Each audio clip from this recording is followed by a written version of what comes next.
Bonsoir. La loi Tchani, aujourd'hui, on en parle. Nous sommes tous d'accord que chaque pays au monde vote des lois en fonction des problèmes auxquels il fait face. J'ai ici les conditions d'éligibilité de pays africains qui nous entourent. Commençons par la Zambie. Quelles sont les conditions d'éligibilité en Zambie? La constitution zambienne, à l'article 34, alinéa 3, les conditions d'éligibilité, c'est en anglais, je lis. A person shall be qualified to be a candidate for election as a president if he is a citizen of Zambia. Both his parents are Zambian by birth. L'article 99 de la Constitution rwandaise stipule ceci.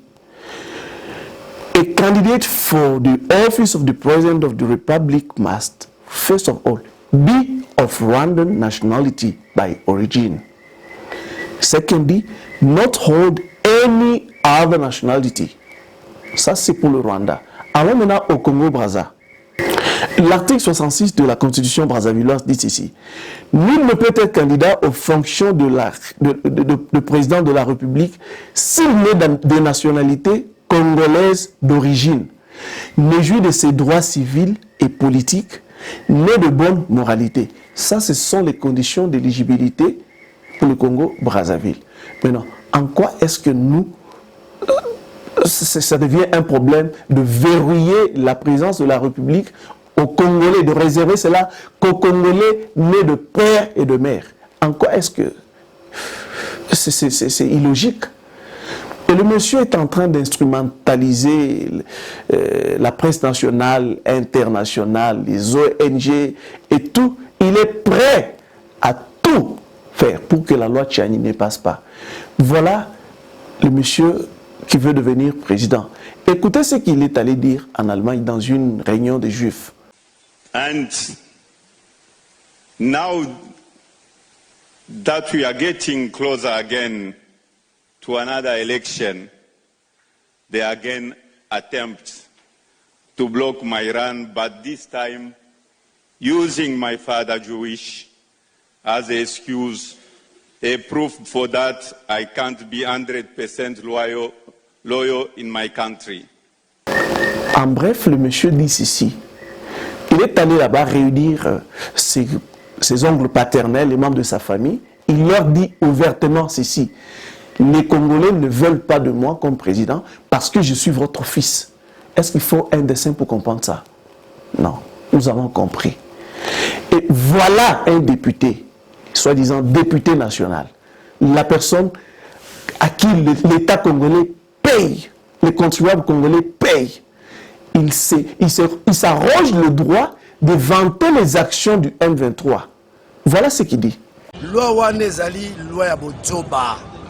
Ce qui va les... Oh, papa, Kouloula Koutouna Kisasa va aussi s'envoter. M23 qu'on a zo bambo la bango. Tout a été réglé dans San City. On a osé la Congolais. Sengeli bongo botamina. On a osé la Congolais. Et Sengeli bongo botamina. Est-ce que vous avez compris? Voilà les députés qu'on a. Voilà les députés qu'on a. C'est pitoyable. Et vous me dites que ce sont des personnes comme ça à qui on a confié l'avenir de nos enfants pour voter des lois, pour légiférer des lois auxquelles nous nous serons soumis? Non. Non, trop c'est trop. Comment est-ce qu'un Congolais conscient, un député de surcroît, pas étonnant que son boss n'ait jamais condamné l'agression rwandaise? Voilà ce qui sort de sa bouche. Vous parlez de la congolité, le problème de la congolité a été réglé à San City. Il ne s'agit pas ici de la congolité, il s'agit de verrouiller la magistrature suprême, la présidence aux Congolais seuls, nés de père et de mère. Fini. Et quand vous parlez de la Constitution, savez-vous dans quelles conditions cette Constitution a été érigée en Afrique du Sud? C'est par des belligérants, des personnes importées. Et il se vante d'avoir mis les idées dans la Constitution.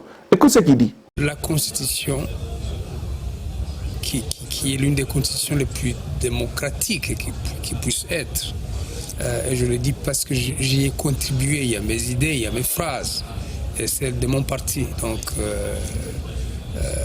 je reconnais son contenu, c'est une très bonne constitution. Maintenant, je vais vous faire découvrir l'une de ces idées qui a contribué dans la Constitution. Prenez l'article 217, écoutons ce que l'article 217 dit. La République démocratique du Congo peut conclure des traités ou des accords d'association ou de communauté comportant un abandon partiel de souveraineté en vue de promouvoir l'unité africaine. Quelle incongruité!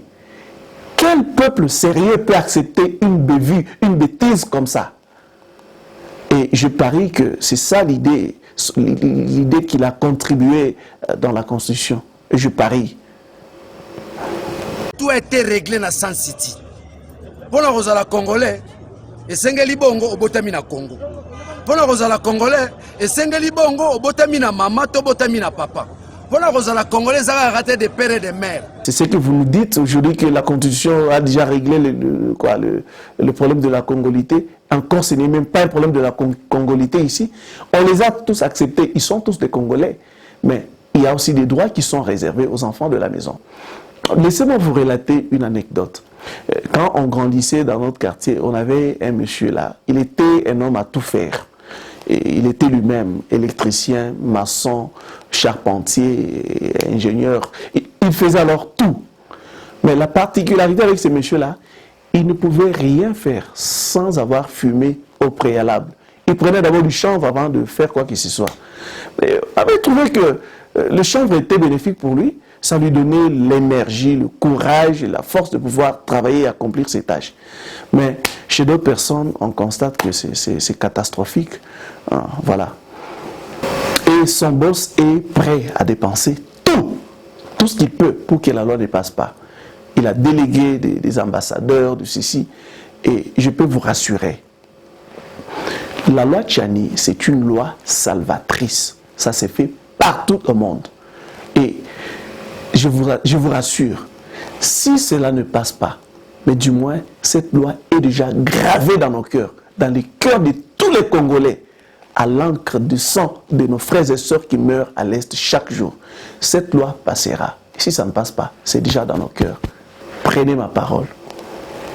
On en a marre. Les Congos aux Congolais, la Zambie aux Zambiens, le Rwanda aux Rwandais, c'est tout. On en a marre. Merci.